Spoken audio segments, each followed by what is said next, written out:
Before the next episode of X Job Downloaded starts, I have a big favour to ask. If you've enjoyed any of our episodes so far, please can you click on the follow button on your platform. I'm on Apple, Spotify, Google, Amazon and YouTube. It costs nothing to follow, but makes a real difference to me as a podcast producer. Thank you. My name is Paul Maleary, and for 30 years I served with Essex Police. During that time, I interviewed suspects for murders, rapes, extortions and violent crimes. Now, I interview former members of the police and military and others who have done exceptional things in their lives. Sit back and listen to X Job Downloaded. This interview is being tape recorded. My name is Paul Maleary and this is X Job Downloaded. And today I'm going to interview Sharon McCrossan. Now, Sharon is a former member of the Metropolitan Police and now resides in sunny Scotland. How are you today? Very well. Loving sunny Scotland. Thanks ever so much for taking part in this. It was a bit of a random call yesterday talking about invigilators. And when we got, you were chatting to Mrs. M. And when we got chatting, I thought, oh, do you know what? This lady's got some stories that we can try and eke out of her. But before we get underway, where did it all start for you? And what was your inspiration to join the police service? Well, I'm going to be totally honest. I never had any inspirations of joining the police. I trained as a nanny. So I got my national nursing certificate. And I went off, replied to an advert in the Lady magazine. The Lady magazine. The Lady magazine, check that out. So it was the mum and dad were shift workers near Heathrow Airport. And I thought, oh, God, I'm going to get cheap flights. And I've told them this story before. And here they turned out to be shift workers, but in the police. Wow. So I worked with them for just under 4.5 years. I had a young girl that I looked after who I still keep in contact with today. And basically I said to them, listen, if you're not going to have any more children, I don't want to be like a housekeeper to you. I'm take the child to school and then I'm sort of sitting around doing nothing. And because she worked at Chiswick, so I was taking the girl there and dropping her off, and then she would take her home. And on my days off, I used to take the little girl home with me. And it was just, I really liked Chiswick Police Station. So I said to her, I'm thinking of joining the police. And she said, do it. So that was it. It took, because my father's background, he was attached to the Royal School of Signals. It seemed to take a long time to get in. So that was it, June 1988. Was that young 22-year-old entering Hendon Gate. But where did life begin for you? Because you travelled extensively. I did. So I was born in Forfar in Scotland. My father is from Calluck, which is where I stay now. And my mother was 4 miles up the road in a tiny little village called Cartland. And I've always loved Scotland. But when I was 6 months old, my father was posted to Malaya, and we went there. He was a biochemist. So we went there, stayed there for 4.5 years, then came back, and then he got posted to Hong Kong. So I was in Hong Kong for 7 years. And then we came back and went to Dorset, and then I applied for the job, and when I was 22, joined the police. But what was it like as a child? I mean... to travel into such exotic countries and you know, you're talking about places that are part of the British Empire. What was that like living in Hong Kong and Malaya? Well, you know, being a child, you don't really know any different. I didn't know any different that my cousins were all waking up on a winter morning, you know, treading on snow, and I'm walking out round in a pair of pants. Do you know what I mean? In the sun. So... But when I look back at it now, I think that, yes, I was very, very lucky. I was very grateful. And I am grateful to my father for the childhood that I've had, because we run around in like next to nothing. We had a marvellous lifestyle. You know, we had, I mean, they call them servants, but we had a little woman, an Armour. And her name was Poe. So Poe used to look after us. Mum and Dad had full-time jobs, and we used to come home and be looked after by Poe, and it was Jenny when we lived in Malaya. But no, I look back now and I think, well, that was quite an extravagant lifestyle. You know, we went to school, and after school we'd go to the beach, or we'd go to the Royal Yacht Club, or we'd go swimming. And swimming was a massive part of my life, and still is to this day. Even when I was in the police, you know, I was snapped up there. But no, it was a lovely lifestyle, and I personally wouldn't change it. No, absolutely. And I've got friends, I've never had the opportunity, but my friends, I think that people that have been in your situation are well-rounded because you've had to integrate with communities socially and all the other stuff that goes with it. So you're in Hendon and you go through your training. What was that like for you? I hated it. I'll be totally honest. I mean, I joined it. I'm from a very disciplined family anyway. So the discipline side of things wasn't an issue, but I hated it. I never thought of myself as having a Scottish accent. And I was always told that, I always remember one of the instructors, she said to me, where do you come? Well, you know how you go to your class and, hi, I'm Sharon McCrossan and I live in Windsor. And I'm like, oh, Windsor, you know, and that I was basically, what's the word, named as a snob, you know, because I came from Windsor. No, actually, I don't come from Windsor. I come from Scotland, you know. So that for me, I was constantly battling against that. But no, you know, I met some really lovely people. My class captain was amazing. And then I think, you know, if I'm honest, I did get to like it. But, you know, it was constant studying, you know, and training. But here we are. It makes us into the people that we are today. Exactly. You never thought of as myself as being stupid, you know, so never really had massive, you know, hard time in learning. I mean, I think I was listening to one of your podcasts the other day, and somebody was saying that they could go through and they could remember like the Theft Act and burglary. You know, I can still pick out bits and pieces because the end of my career ended up in traffic. So I wasn't really doing all the burglaries and things like that. But no, I sat there last night and I was like, oh, Theft Act, person who, you know, permanently deprives the person of that property is basically it. So it was really funny. No, I really enjoyed that. So you're a dates, weights and plates person then? No, not quite the weights. No, because the traffic people were absolutely fastidious around, you know, operators' licenses. And if you move me onto that area, other than studying for the exams, I wouldn't have a clue. I would not have a clue. So where did you go to when you first left Hendon? So I was PC 421 TW. So I went to Staines. Staines is now no longer part of the Met. Surrey bought that up. But and every time I drive through Staines and I see what was the police station, you know, it just brings back all those first memories.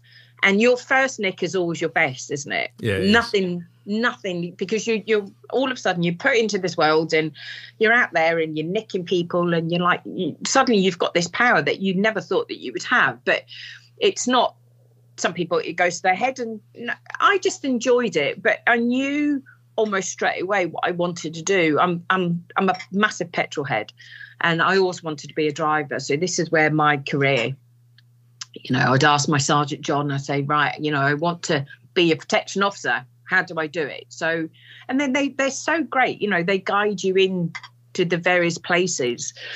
So I did Staines, and then from Staines, he told me I need to be surveillance trained. So I was like, well, how do I get to be surveillance trained? He said, join TSG. So that's what I did. So you went on to TSG. What was that like as a girl going on to the TSG with all those blokes who spend all that time in the gyms? Well, yeah, and, you know, us when we did. Initially, it was hard. You know, I'm not going to beat around the bush. It was hard being a female in the police, especially in the late 80s, early 90s. But you stand up for yourself. Yeah, absolutely. My father said to me that, I was always a caring child. And then when I joined the police, I became this hard woman.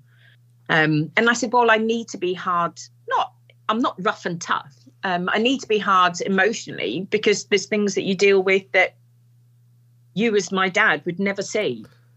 But if you go back in history, the mid-70s, when we still had the Women's Police Service, they laid the foundations to where we're getting to now. I mean, and the work that you did and my colleagues did to further the careers of policewomen. I remember joining and being told by the inspector that, the whole class was told, this won't apply to you girls because you're unlikely to be here in 4 years' time anyway. That's how it was. I mean, I suppose there's an argument, and I know you believe in standards. I think sometimes standards are dropped in order to get quotas. I don't mean that in a disrespectful way, but that's how I see it. But if you're the right person and you do the right job, then do you know what? Happy days. And there is plenty of space for the right people in the police service. Absolutely. What TSG were you on? So initially, when I joined the TSG, there was eight different areas, like units, areas. Yeah. So there was 8 areas. So I joined 6 area, and we were based at Alperton.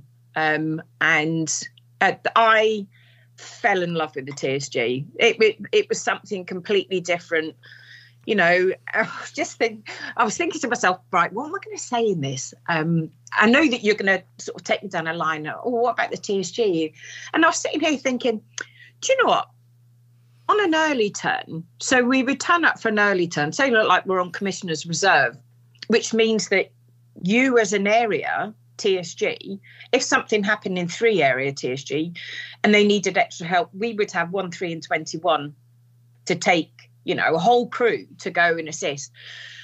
But we were training before work ourselves. We would go into work. Commissioners, we tend not to train, but if we weren't commissioners, we would train at work and then train when we came home. And I thought, how on earth did I fit it in? And I listened to Rebecca's podcast yesterday, and I thought she was brilliant. And it is so true when people say, I don't know how I did a full-time job. No. I think because we've gone from that busy mindset, going to work, you never know what you're going to deal with, which was brilliant.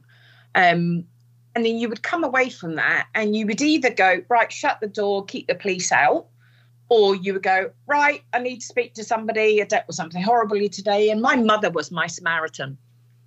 I would pick up the phone and speak to her. But no, I find now, and I think to myself, well, I don't think I could do an 8-hour job minimum, so I will never forget that. And I've met so many people now that have said that to me. I never know how I fitted in a full-time job. No, absolutely. Every day's a school day in our house, so there's always something new to do. What were the standout moments for your time on the TSG, though? I think it would be part of the crew. You basically lived and slept with these people. And I think that the unit that I was on initially was brilliant. There's only 2 girls on there. And we were all new to the TSG. So you either went in and stood up for yourself, which I did. I'm not a shy person by no means. And you just got on with life. You accepted some things, and other things you think, no, actually, you're right. Would you speak to your wife like that? Is how I would normally say. Would you speak to your wife like that? Well, don't speak to me like that. But it was great. But standout moments, we did so much as crews because we were all fit. We would do a lot of things for cancer. We would do various other bits and pieces, raising money. We would also, one of the highlights for me, I was sitting in what we call the jump seat in the carrier, and this purple car, and I have it in my head that it was a purple BMW. And it was Princess Di sitting in the car with the two boys in the back. And I was like, oh my God, open the door. And then just meeting certain dignitaries because of the type of role that you did. You were always brought in to go, and like Nelson Mandela, he walked past us, you know, when we were sitting. There was dignitaries arriving for, I can't remember what it was. It was a long time ago, but it was just the various different people that you met rather than the job that you did. You're right. You know, the charitable side of policing is lost on so many people. All the negativity, and I know, you know, just spending a few minutes talking to you yesterday and today, I know that you wouldn't subscribe to poor behaviour that we've witnessed. But that poor behaviour gets blown out, and accepting that there are people that have overstepped the mark completely. But that's blown out of the water by the guys and girls that run the London Marathon in full uniform, that cycle from Land's End to John O'Groats, to do all these crazy things to raise a few quid for local charities, because they don't get time off to do it. They do it in their own time, and they do it because they've got that community heart. And that is lost on so many people. I think it is. You know, we did an awful lot for Marie Curie, and you know, when you mention it, I mean, it's not that you would mention it when you know, when you were dealing with something. And always remember, I don't know how it came about, but for some reason, somebody had a contact with Red Bull, you know, and we were given crates of Red Bull, you know, to take, and crates of bananas. Fantastic. You know, I remember having a black bin that sat in the carrier full of bananas, you know, but it was, I can't remember, we cycled from, I want to say the top of London. I can't remember where we ended up. Somewhere down in Sussex we ended up. And it was brilliant, you know, everybody took part, and, you know, it was a real team building exercise. And I think that's why we all got on so well, because we were committed to doing things outside of work as well as inside work. And we were able to put our professional heads on, put our police heads on, deal with that, come away, and then also do our social side of things. But to mix the two was brilliant. It really was. And how long did you serve on the TSG? So I did 7 years. I needed the surveillance training, so I went on, did the TSG, and then sort of got snapped up. Because you're a female, it seems that it was easier for us to follow people into shops. Men can be quite awkward. Not a lot of men are shoppers, you know, and you'll see them. They'll sit on a chair while their wives are looking at the lingerie, or, you know, looking at some clothes and things like that. So to be a man and to follow somebody in a shop seemed to be quite, some of them were very good. But then I just loved it. I absolutely loved it and fell in love. I mean, Matt Ratner was one of the guys on my team. Oh, wow. Yeah. So every time I think of my surveillance days, you know, obviously I think more of him now. And that was brilliant. So I did that. And then I said to them, right, how do I get a gun? And it was just literally before the TSG were given the authority to have the guns. So they said, well, what you need to do is to go off and you need to get your area car course. And then you also need to do, get your firearms. So I went to the DPG, the Diplomatic Protection Group. Only served 2 years there, literally. I've got my area car, went to Ealing and Acton, got my area car course. And of course you have to stay there, don't you? You know, they pay this money for you to go on this advanced course. And came away from that, right, got my area car, right, what else do I need? Firearms, right, Diplomatic Protection Group. So I went from being this thief taker, you know, on a very busy nick and borough, to doors, pillars and posts, they used to call it, or door, pillars and gates, standing there doing nothing. And it was soul destroying, absolutely. So you were doing a job completely different. I think a lot of people think of DPG as a bit of a secret in the police. And I found that a lot of people did their license, their black cab license. Oh, absolutely. Absolutely. You know, you had this massive map in Kensington, and it was the whole of the Met. And I've got an absolute fascination with maps. So I used to love it. You know, you did 2 hours on, 2 hours off. And you had basically one team that was split into two. One team would come in at 6 o'clock, go straight out. And then we would come in at 7 and we would go out at 8 o'clock. And then we would turn around and come back in for 2 hours and go back out for 2 hours. And it was great. And, you know, we used to do all the routes with all these potential black cabbies.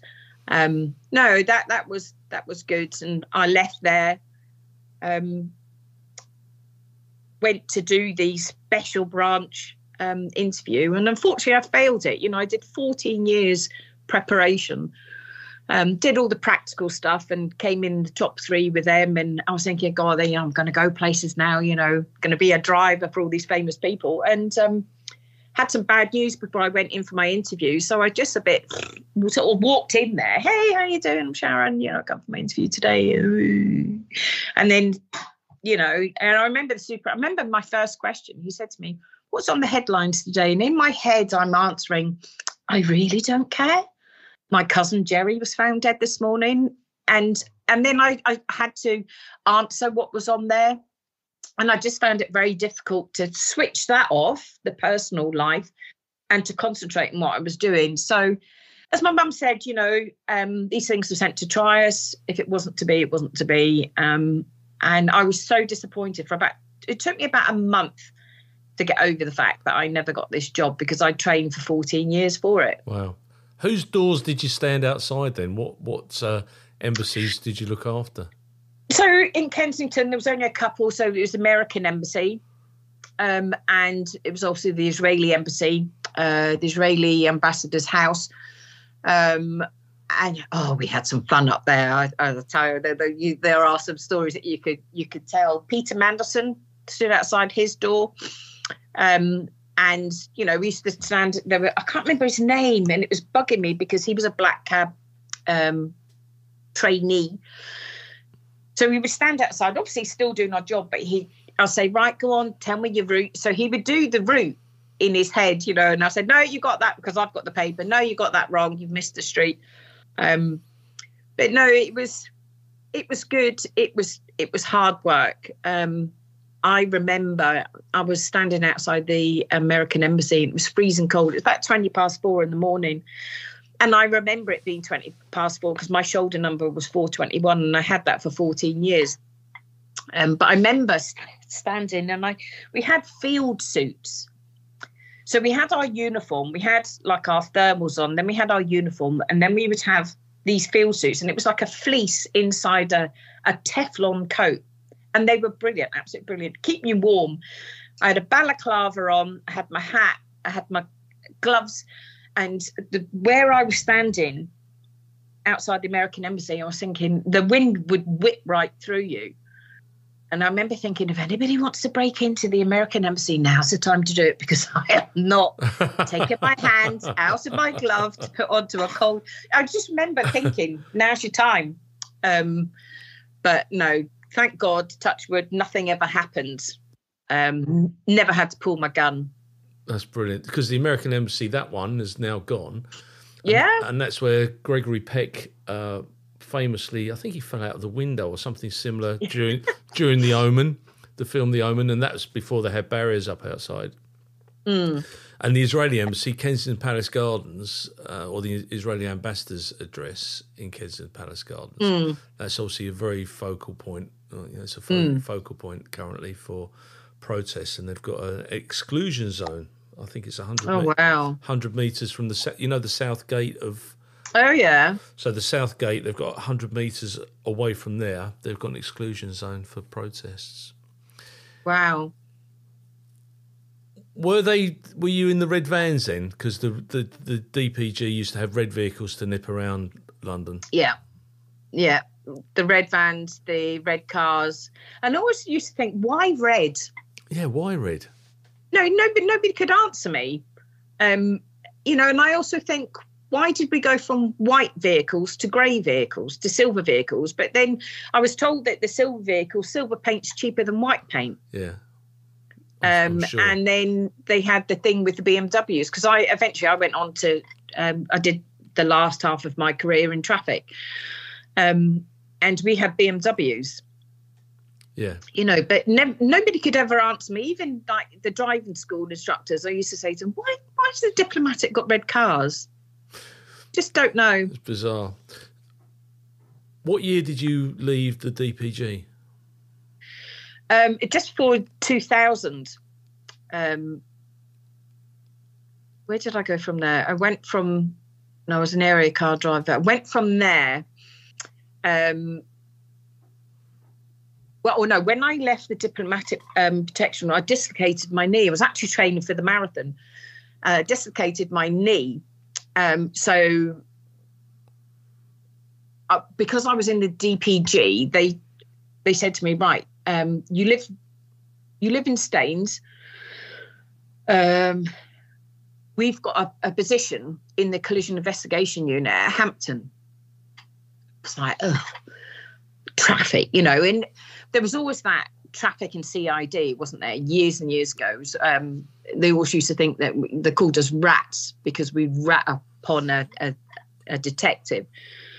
So I went in there and I thought, right, just give it, you know, I love collisions. Love dealing with collision. I think personally, when I was just coming up for 3, we lived in Malaya and I got hit by a bus, like a minibus, but because of my stature and I was tiny, I got hit, but I rolled underneath the vehicle and I was quite badly injured.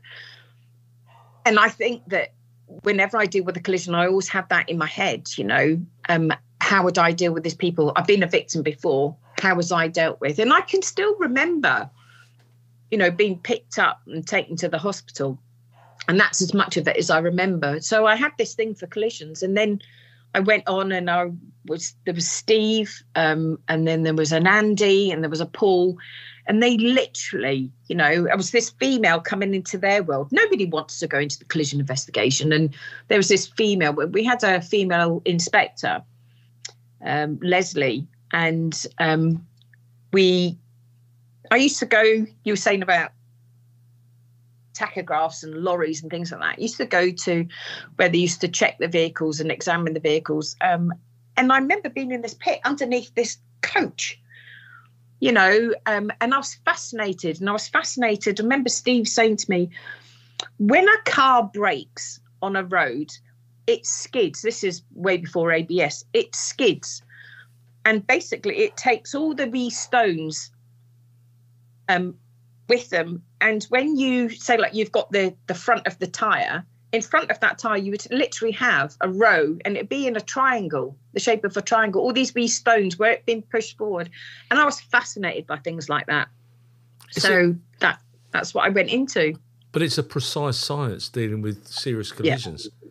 Yeah. And that, again, is lost on people. Sadly, we had somebody recently who got killed up the road from us here, and people complain about the closures. But the fact is, it is a scene, it is a crime scene, for want of a better word. And the amount of work that goes in, and money.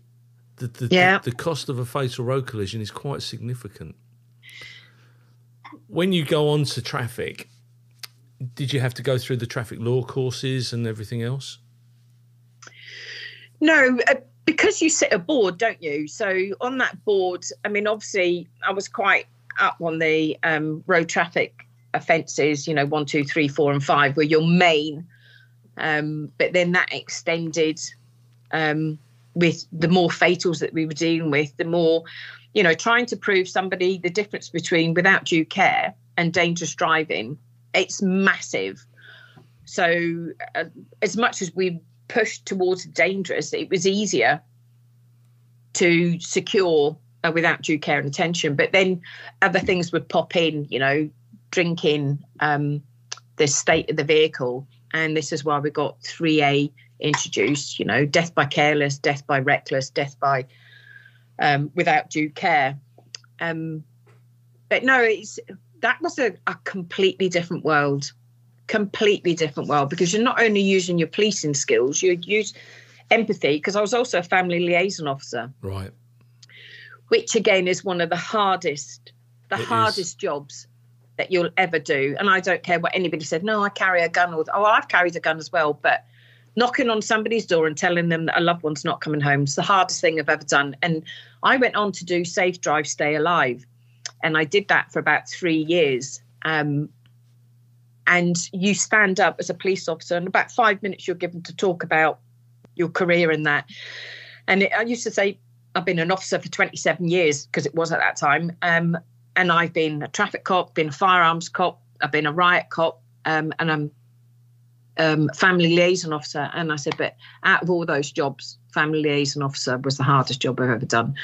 And then you sort of go on to tell stories. My main story was 2 youngsters that had been killed, 17-year-olds that had been killed. And I didn't have to tell the parents, but I was there with them when they were identifying their children. Oh, dear God, no. It is terrible thing. It is. It's heartbreaking. I've done it, and it's one of those roles in policing that people just don't understand. To walk into a mortuary, as you did, to identify 2 deceased children to a parent, and then try and support that parent through court hearings and all the other stuff that goes with it. That's quite a stressful time for you as an officer. Very, very. I mean, I distinctly remember, it was April 2005. And I think it was because it was my first big job. I never investigated the actual collision.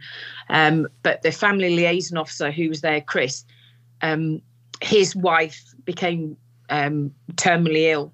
And unfortunately died. So I took over from him, but I was there. I never told them that their children had died, but I was there the following day and take them to the mortuary and things like that. And I remember standing. Luke, his name was Luke and Kirsty. I remember standing behind Luke's dad, and I don't know. A sixth sense told me. Stand behind him. Don't stand beside him. And it was his legs buckled. Yeah, they when do. that curtain opened, his legs buckled, and I literally did that underneath his arms. And I remember crying with him. And I always remember him saying to me afterwards, he said, thank you for that. And I was like, what? I was so embarrassed. He said, for being a human being. But that's what we are. Yeah. People forget that, you wear this uniform and you go to all these different places, and you go to the mortuaries, and you go to high dependency units, but at the end of the day, I was in my 30s and I'm a 30-year-old woman, professional woman, and I'm dealing with these things. And, I've never been married, but I never had that person every day to go home and offload to.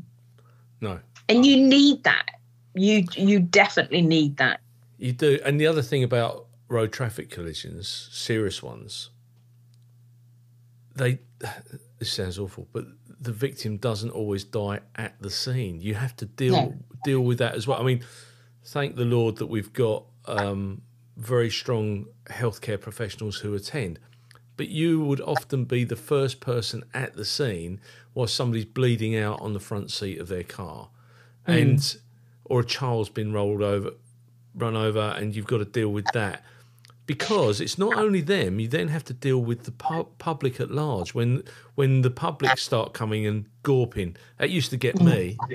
I can tell you the first fatal road collision I went to, and the guy was already dead. He'd been dead, killed instantly. But my life as a murder squad detective was easy by comparison, because they were already dead there, I say it. And so, 9 times out of 10, they're already dead. And therefore, it was a lot easier from that perspective than it was to be, a road traffic, a traffic officer attending a RTC on the M11 where someone's stoved into the back of a parked lorry or something like that. I mean, it is difficult because, I've dealt with various. I've dealt with a serious collision on the M1, and that was 2:00 in the morning, and it was a Toyota Yaris that had broken down. They didn't pull into the hard shoulder because it was all sort of cordoned off. And they basically got hit by a post office lorry. And I remember it was sort of 7 o'clock in the morning, and I'm still dealing with it because I've got a scene that's like 200 metres long. Yeah. And people saying, and you've got it in your ear, do you think you could hurry up because we need to open up the M1 and things like that. But that's, as you said, that's my crime scene. And I've only got one shot at getting all that evidence. And when it's so massive, you need to take your time. You need to make sure that you've got everything. And I would never, ever come away from the scene of that collision and think, I don't know what's happened here. Because I would make sure that I did. I've dealt with motorcyclists that have come off their bikes.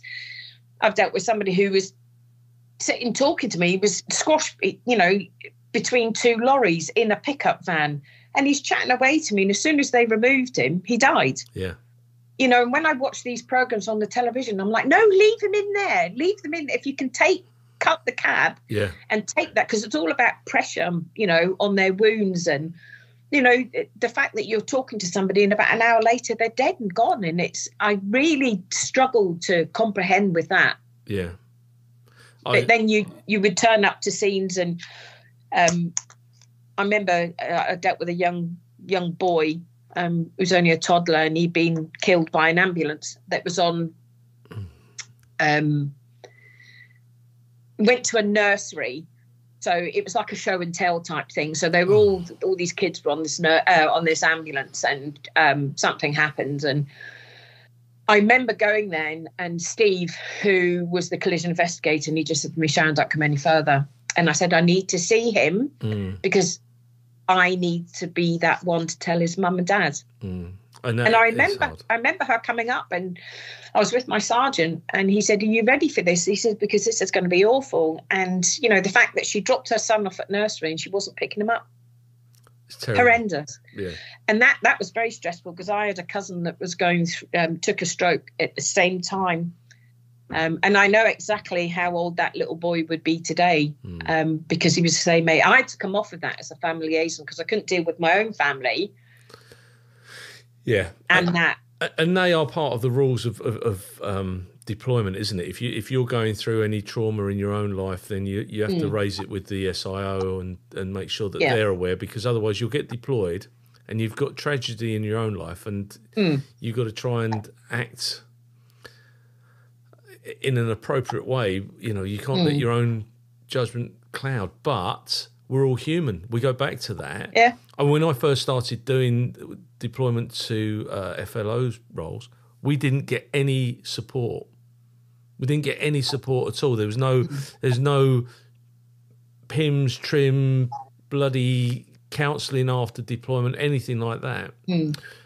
Because you do need to clear out the detritus that you've gained as you've walked along those investigations. No, I mean, we were fortunate because when that did happen, I mean, my sergeant, his boy was the same age as well. So he found that very difficult. And we debriefed, and we made sure that we debriefed. And, he'll still, and we're still very good friends today. He's just left the police. And I remember sitting with him, and he just burst into tears, and then we all burst into tears, and that was it. We got that side of things because it was horrific. He wasn't just hit by a car. I'm not going to go into it, but it was horrific. And then I had to bring that child to the mum and dad in the mortuary, and I'll never forget that. I'll never forget what happened and what the mother had said to me. But that was nice that I could speak to my sergeant about it. But do you know what? If there weren't the likes of you and I, who would do these jobs? Exactly. Who would actually go into a mortuary and identify a body to a parent, a husband or wife? I mean, that's a fact. And if we're lucky that we can talk about it, yes. and we'll go into the PTSD element, but the fact is, it's cathartic to be able to share. And absolutely. I love doing these podcasts for that very reason, not because I want salacious and what have you, but it just gives people the opportunity to vent if they need to vent and to offload their damage, if you like. And I'm I do say, I mean, that's such an important word, you know, because we are damaged. I consider myself as damaged because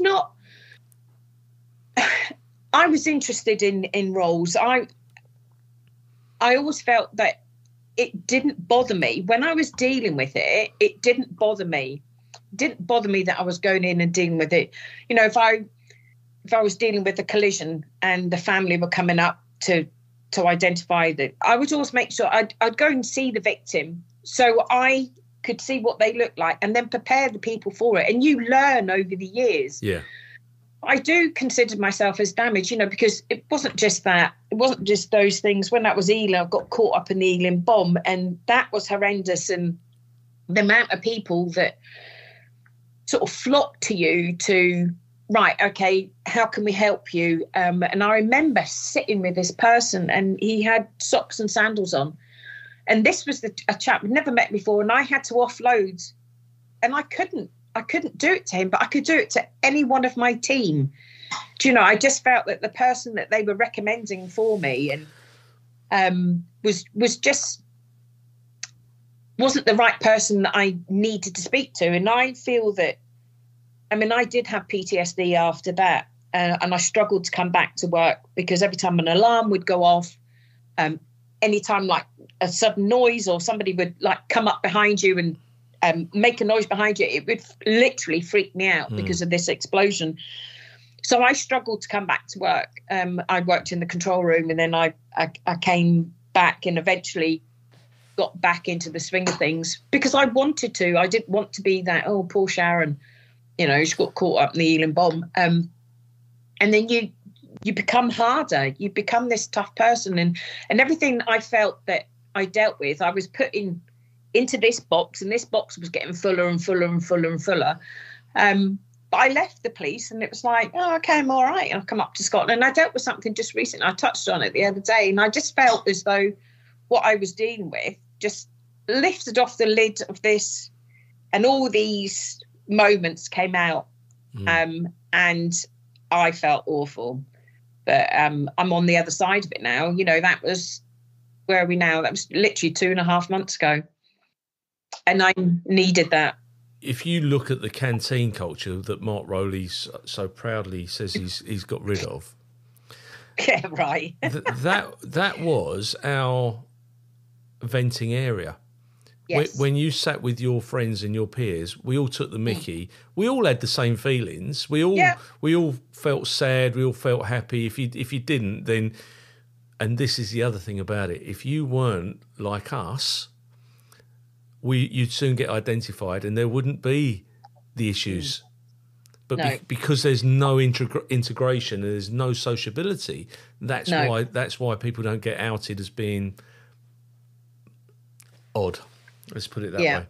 But, I mean, I would now, I would like to turn back the years and say, like, go back into acting canteen. Because what I did notice was we all had polystyrene cups that had our teas and coffees in.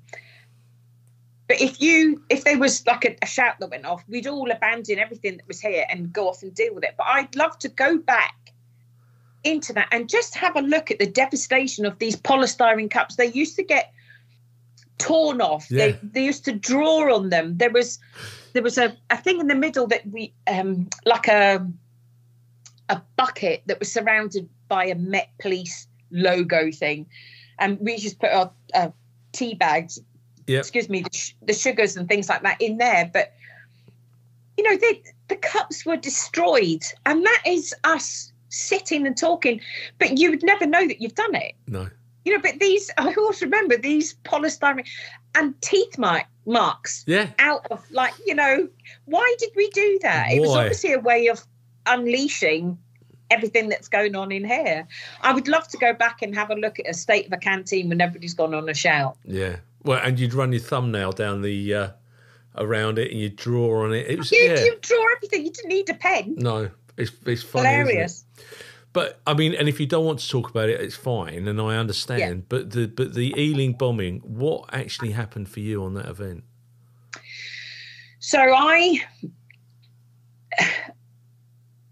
my sergeant that I had, Paul, his name was, He's probably my best friend, my best male friend that I have. So he was leaving. There was 3 sergeants that were leaving. 2 were going on to the DPG, and I can't remember where the 3rd person was. So there was Bill, Paul, and somebody else. Now, my day started wrong. I went off. I did an early turn, came back, and because I was getting he was getting golf clubs when he was leaving, a driver, not a whole golf set. So I was in charge of getting all his presents. So we had he loved red wine, so I bought him red wine, and I was literally I lived just outside of Windsor, and he lived in Old Windsor. So I went back to my house. I drove a Ford Focus at the time, quickly got changed, got everything in the car, and I was going to pick him up and drive him to Ealing. But on my way down, I was coming down towards the M4, and I was going under the M4, but my brakes failed on my car. And I crashed into the car in front of me. Only slight damage, but this guy, oh my God, I said, listen, mate, I said, I'm not being funny. I've only bumped you. Here's my details. And I was in a bit of a hurry. So anyway, I drove it no more than 2 miles. But by the time I got to Paul's house, my brakes were on fire. So his wife said, no, leave it. Leave the car here. We'll sort that out. And cut a long story short, my car was being recalled for that fault. Wow. So that side of things got dealt with. So, and I wasn't going to be drinking that night because I was going to be bringing him home. And his wife took us, and we were late getting there. And I remember I said to him, I'm having a pint. As soon as I get in there, I'm having a pint. And it was, oh, McCrossan, where have you been? Where's, I'm not going to say his surname. Where's Paul? I said, he's coming. I said, his wife's just dropping us off. So anyway, I remember thinking this, because it was just dealing with that car crash, dealing with this, getting to him, and I was late, and I'm never late. So we get to Ealing, we think this, and we're like, right, we're moving on to the next venue. And I remember walking up towards Ealing Broadway, and we turned right, and Marks and Spencer's on the right-hand side. And I remember seeing the Saab and saying, that's unusual, because that was our manor. What's that doing there? It's really unusual. So the townhouse pub where you see the people on the karaoke, I crossed on the crossing in front of that, and I literally got round the crossing. One of the girls, Claire, her name was, we were standing outside next door to the townhouse, it's like an alcove for the doorway. So she was trying to ring her boyfriend to come and pick her up. She'd had enough. And I heard this crack, and I remember looking round and thinking, what's that? But the wing mirrors off the car were on fire, both of them. I thought, cool, that's really unusual. Next minute, this explosion. And I remember the townhouse was over to my left-hand side. And I literally stood there, and it was almost like a whoosh. And it was like, I stood there, my body sort of did this. And I thought, oh, God, that was really weird. And the noise, it just, you hear this white noise. It was a bit like that. And it was like a surreal moment. And then I could remember myself getting really hot, and the engine was literally next to me on fire. And then all of a sudden, all these alarms started going. And I remember thinking, God, what's that? I felt as though I'd been hit, but I hadn't. I was covered in glass, as you can imagine, because it's all shop fronts, and every glass that was intact was no longer intact. And then I thought, I can't move. And then all these noises were coming in, and of course the sirens and everything. And I remember Paul coming up to me, and he said, right, come on. He said, we need to go. We need to get beyond the cordon. He said, there's been a bomb. And I said, don't be silly. And I said, I can't move. And he said, no, and I became completely hysterical. And he still denies it, but he slapped me around the face, and he literally picked me up by my legs, threw me over his shoulder, and we ran to the first cordon. And then we were pushed past the second cordon. And then he went, stay here. And he grabbed hold of somebody. He said, don't let her move. And bear in mind, I'd only had a pint, and I was literally just having the second one when we were all leaving. And all of a sudden I threw up, and it became like 3 o'clock in the morning, but it wasn't. It was, I can't remember what time the bomb was, but I remember it being quite early because I remember it light when I was there and still sort of light when we were walking to the nightclub that we were going to. And then I remember ringing my dad and saying, there's been a bomb. And he said, I know. He said, where are you? And I said, no, I need to speak to my dad. And he went, Sharon, it's me. And I said, no, get off the phone, you know, and I couldn't recognise my own father. And I didn't get home. I was literally told we all had to wait there. And I said, no, I need to go home. I don't like this situation that I'm in. Everybody was running around. Everybody became all of a sudden sober. And everybody put their police heads on and were running to the things. And I thought, I can't do that. And I felt motionless. I felt as though I couldn't do. And they say to me that the force that had come through me, you can't explain it. You literally, it's more than a wind. I mean, I've been picked up by gusts of wind out here, but I'll never be able to explain it. That's the best that I can do. You know, it was like a whoosh. And then I got home and I was told to take all my clothes off and put them, like, they gave me the sheet and I had to put all my clothes in there. And there was glass and everything. And I remember eventually I got taken home. It was about 4 o'clock in the morning. And my father was pacing. He was down from Scotland and he was pacing up and down outside my sister's house, waiting for me to come home. My mum said he'd been out there for 2 hours waiting for me to come home. Because I'm his little girl. You know, I might have been in my late 30s by then, but I'm still his little girl. And the hug that he gave me, I've never, ever be able to get that back. No. It was just, thank God you're okay. What support did you get from the police service after that event?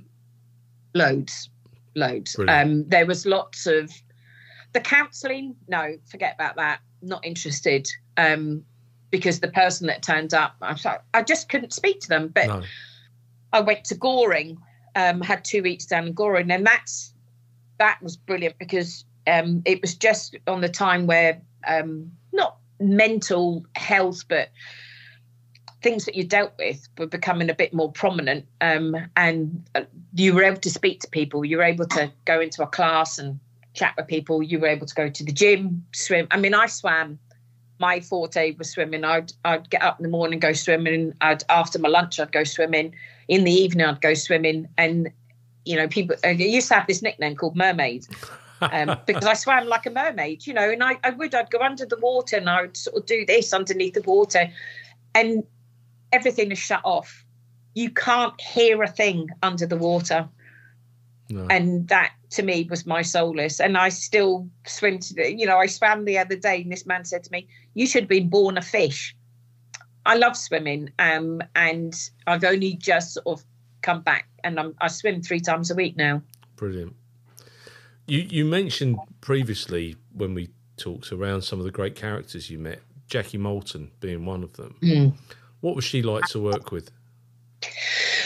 Well, I never physically worked with her. She was the chief inspector or detective chief inspector at Fulham, and we got called in. We were actually I was on the TSG at the time, and we used to be given a borough.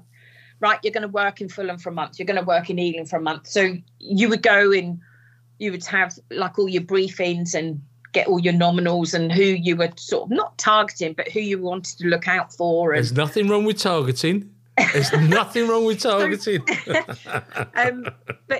Or there was an area that we had to go and police because things were getting out of hand. So I remember Eggy, his name was, the sergeant, and he got called into the office, and Linda LaPlante was a very good friend of Jackie Moulton. And she said she was writing Trial and Retribution. And she said she wanted to know how the TSG would search for a child, because the storyline was this young girl was in the playground and she goes missing. So we took Linda on board and we took her on the carrier and we showed her how we worked and everything that we did, to the fact that we spoke about uniform, and there was this stigma with the TSG that all the boys, or we'd all wear our hats whilst we're on the on the carrier, because we jump out and have to deal with it. And our inspector always used to say, you need to put your hat on to deal with it. So rather than keep putting it off, taking it, because you're jumping in and out all the time off the carriers. So we just kept them on. And lots of little details that we were telling her. And when I watch it, and I can still see the little girl in the red coat and this long blonde hair, and then her tucked up in the concrete pipe. But things that we did and we said were in the programme. And brilliant. I remember being called back to Jackie's office, and we were each given, Eggy and I were given a book, the book Trial and Retribution, and Linda had signed it. And I'll never forget that. I always remember thinking, God, look at Jackie Morton. We used to call her Jackie fucking Morton, because she always had like this East End accent. And I respected her because I was just a youngster at the time. I was in my 20s, and there was this icon of a woman, that ran the CID office, and knowing full well the struggles that I had, where she'd got to with rank and what have you. And it was funny because I still keep in contact with her. She's in her 70s now, and she came up to Scotland. And I said, I need to meet you. And she went, right, okay, I'm staying here. And wow, I mean, I wish the day had never ended. We went to Waterstones. She bought me the book. I said, you haven't even got a copy of the book. She bought me the book and she signed it, and I've got loads of photos, and it was just brilliant. And I can't remember what it was. Was it the Queen had died? Because I remember there being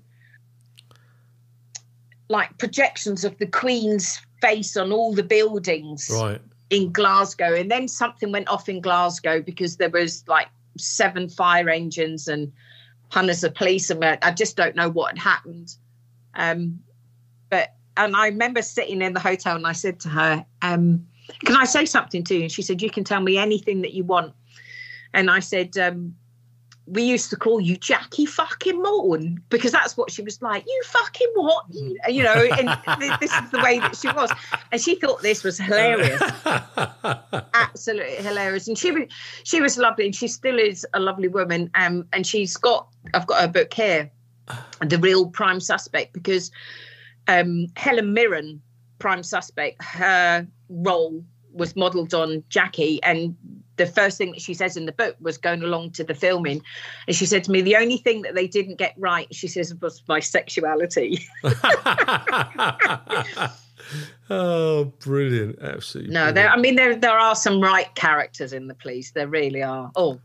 Outside of the police now, but no, she's amazing. She's up there. What does the future look like now? I mean, you've been retired a couple of years? 5 years now. This is in June, it'll be 6.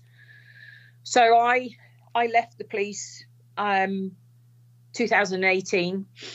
I always wanted to come back to Scotland. Always wanted to live in Scotland, because I always felt that, like, when we came back, like from Hong Kong, we would come back because obviously all my mum's family were here, my dad's family were here. And it's really fun just coming back, saying about asking your grandparents what they did. I encourage my nieces and nephews to ask. I've lost my mum now, but I say to them, you need to ask Granddad what he did so that you can then tell your kids. But always remember the story. My mum had 3 kids under 4. And my dad said, right, we're moving to Malaya. And she said, yep, absolutely fine. And she moved over. She said she always remember coming out of the airplane and it being like walking into an oven. And she really struggled to settle down. My mum was one of 6. And she always struggled to sort of settle down. And she said to my dad within a couple of weeks of being there, she says, I don't like it. I'm homesick. I want to go home. So my dad says, right, okay, that's fine. So she said, oh, will you book me a flight? And he said, yeah, absolutely. So went off to book the flight and what have you. And she went into our bedrooms and my dad says, what are you doing? He says, I'm packing the kids' clothes. And she went, oh, no. kids are staying here. If you want to go home, you go home. She never went home. And it's amazing, you know.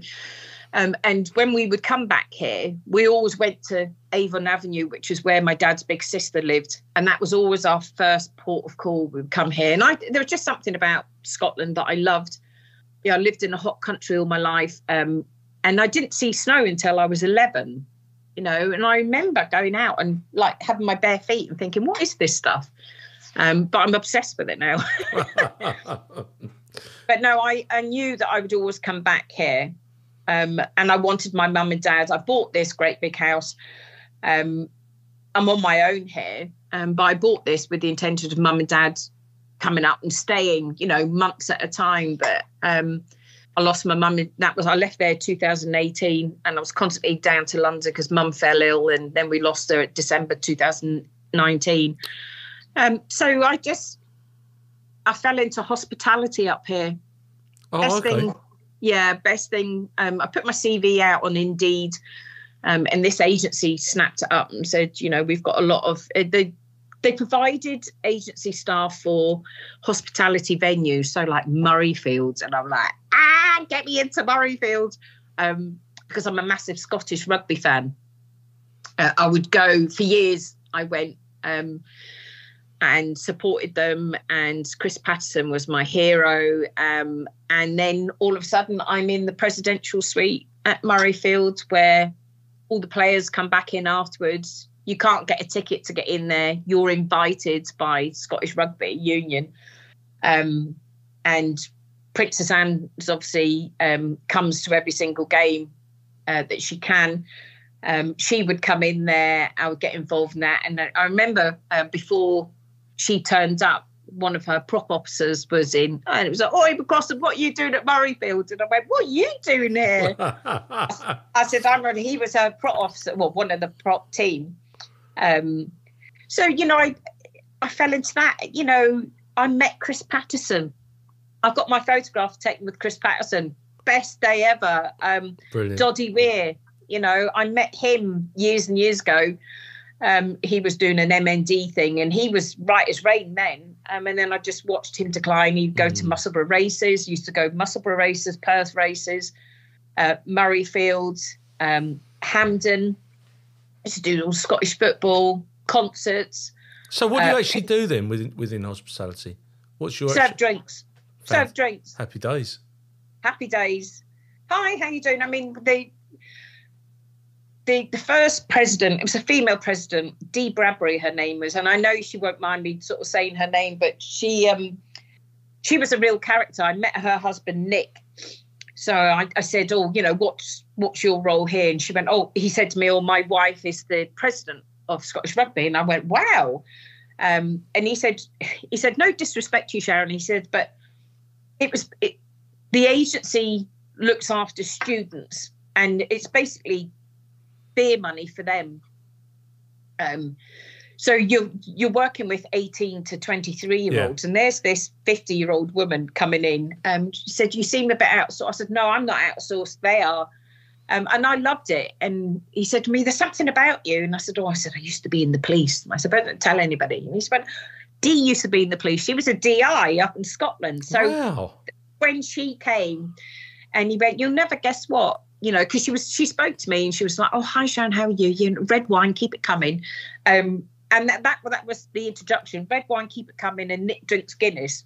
So I used to just walk around, watch her drink go down, and I just used to replenish her drink.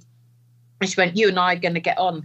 And Nick turned around and she went, "She's ex-fucking job," like this. And she went, "Oh, my God." And she said, "Sharon, get the red wine and keep it," you know. And then she just became like, we got on so well. I felt as though I'd known her for years and she knew where I came from. And, she was a great character. I wonder if she'd do a podcast with me. That'd be an interesting... Yeah, I mean, I've got her number. I worked at Cameron House for 6 months. And loved that. I was the supervisor there of all the drivers and porters. And her son, Fergus, he came up. And I said, "You make sure you look after him, you know, Scottish rugby player." but the team used to come up to Cameron House as well, and Gregor, he came up one day. And no, I mean, it's a different world. And, you know, I say to my father, I said, I feel as though I live like a princess up here. Oh, that's, you know. Yeah, but that's perfect, isn't it? It is. You know, I had 2 cars for a while, and they went, why do you need 2 cars? And I went, well, why not? Yeah, I've got my summer car, my convertible, and I need a Jeep for when it's snowing. You know? I still work. You know, I sat yesterday, lots of jobs have come out. There's only certain venues that I'll go to, like the Royal Highland Centre. Always wanted to marry a farmer. So they have this farmers, and it's predominantly farm orientated. So anytime the Royal Highland show's on, yeah, I'll work there, please. You know, you never get. My mother always said, you know, your husband's round the corner. I said, how big's this corner, Mum? You know, because I've been in the police for 30 years and they're still not married. Oh. But no, I keep my hands in there, and I go and work where I want to. I mean, I did a wee job at Family Park, and I found that really difficult. Although I loved the job, I just felt as though I was just, you know, serving. And it was busy, constantly busy. Then I worked at the bowling club locally, which was brilliant. There's a programme, if you ever get a chance, Still Game. I think I touched on it the other day. And you've got the same people, you know, they're portraying Scottish pubs. Men that come into Scottish pubs, and they'll sit and they'll have the same pint. They'll never change their drink. Pint of Carling, please. And they still come up and ask you for a pint of Carling, you know, and I'm like, Stuart, pint of Carling. You know, you don't have to ask me for your drink because I know what you're drinking, you know. Oh, brilliant. People would, you know, but then you're dealing with the other side of things where, you know, I think to myself, I don't need to be dealing with this. I draw every day. I've got my book here ready to. My sister's got me into drawing. Wow! So this is a book, and it's 1 drawing a day. So today, I have to draw a cloudy sky. But you know, there's different things. You know, one of them was draw your greatest achievement, and I did that. Oh, you know, been in the Met for 30 years, but it's great. You know, and I find this a real solace. And my sister's got exactly the same book. So as soon as I post mine picture up for the day, she posts hers back. Fantastic. And that's mindfulness. Yeah, absolutely. Yeah, we all need that, don't we? But what about regrets? Police service regrets? Anything there? Probably not taking promotion. Because I know that I would be a good team leader. But I was up against, do I want to drive for my career or do I want to be a boss? The driving took over. I'm a massive petrol head. The driving took over from that.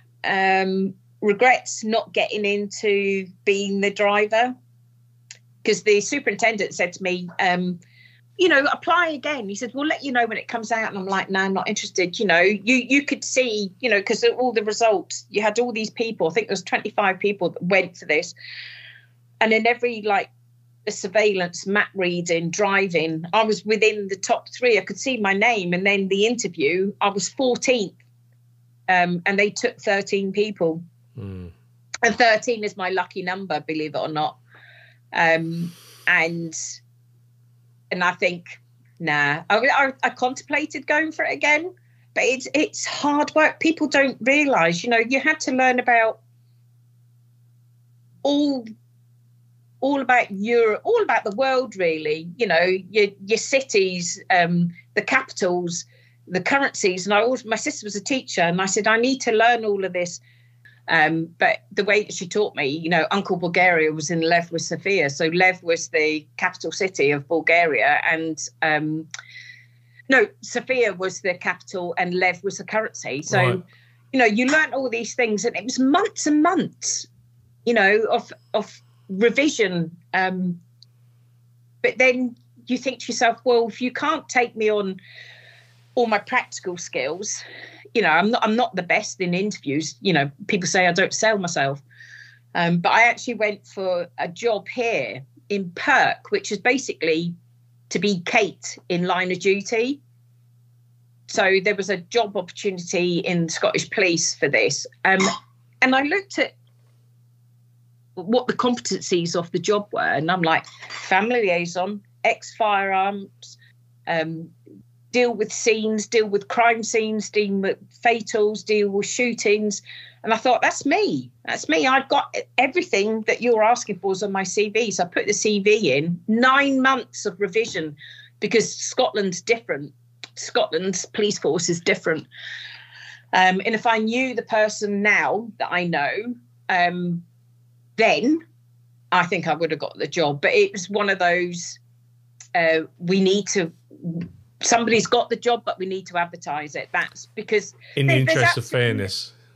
You know, a female with all those competencies, all those experiences and skills. And I kept on saying to everybody, don't call me Sharon, just call me Kate.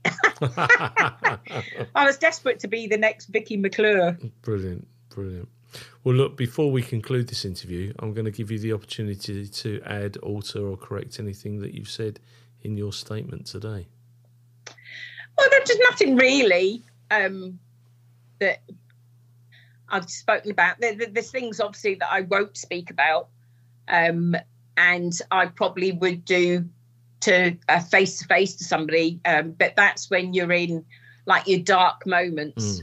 You know, I always remember my mum said to me, you know, I remember dealing with a wee boy that had drowned, Christopher his name was, and he followed the kitten, and the mum was ironing, and the kitten ended up going around the fish ponds. And I remember I was dealing with a sudden death at the hospital, and then they radioed and said, oh, we've got this coming in. So I said, well, I'm here, I'll deal with it. So I dealt with that, and I remember coming home, phoning my mum, said, you need to come home, I need to speak to you. So she ditched a meeting, she came home, and she knew that I had to speak about it.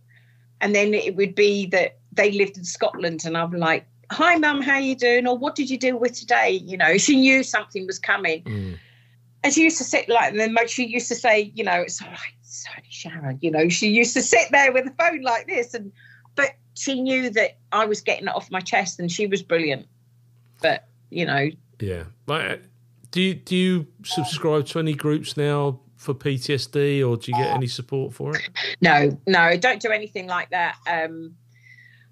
I did have a moment, because I thought to myself, you know, I know in Goring, we've all subscribed to, well, majority of people subscribe, and I think I've got my penny's worth out of Goring, or Flint House as they call it. But when my parents lived up here, I was involved in a serious collision and ripped all the muscles in my neck, and I couldn't look after myself. So I came up to Scotland, and Goring had said to me, well, why don't you try Auchterarder? I can't remember the name of the house. But I came up here, stayed with my parents for a week, and went to Auchterarder for a week, and met some really lovely people. And, you know, you do speak about things. And when you're with ex-colleagues and colleagues, you do tend to talk job. And that's just a way of relief as well. Very quickly, I remember, oh, God, what was the girl's name? Was it Rebecca? Which one? The girl that I listened to, she was... Oh, yeah, Rebecca Walker. Yep. Yeah, so she was saying that she had a big role at Maggie Thatcher's funeral. Yeah. I was the chief inspector's runner, traffic. So he was like gold for the day. And he was on this 650 bike, and I'm on this 1250 BMW, big thing like this. Oh, you're a biker as well? Yeah, everything me. Bloody hell, you've kept a lot from me today. What is going on? So I remember when she was saying, oh, you know, the sombre of it.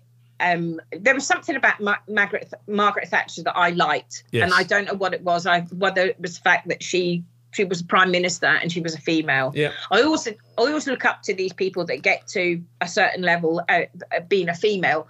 And I remember seeing the SEG coming up, you know, all polished in their boots.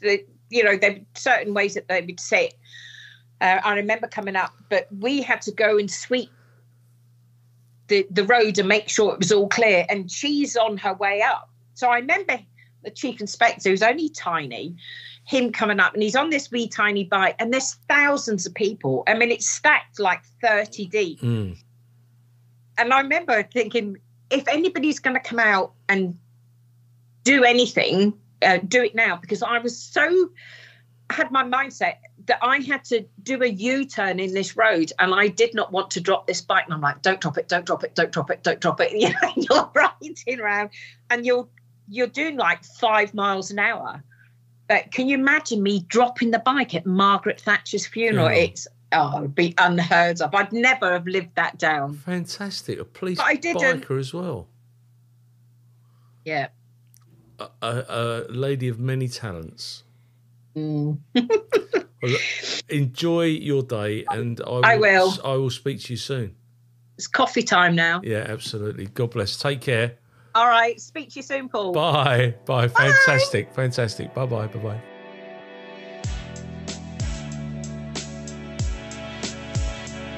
Thanks so much for listening to this episode of Paul Maleary's X Job Downloaded. Please like, follow, and share with all your friends. Your support is absolutely invaluable and makes a real difference to me as a podcaster.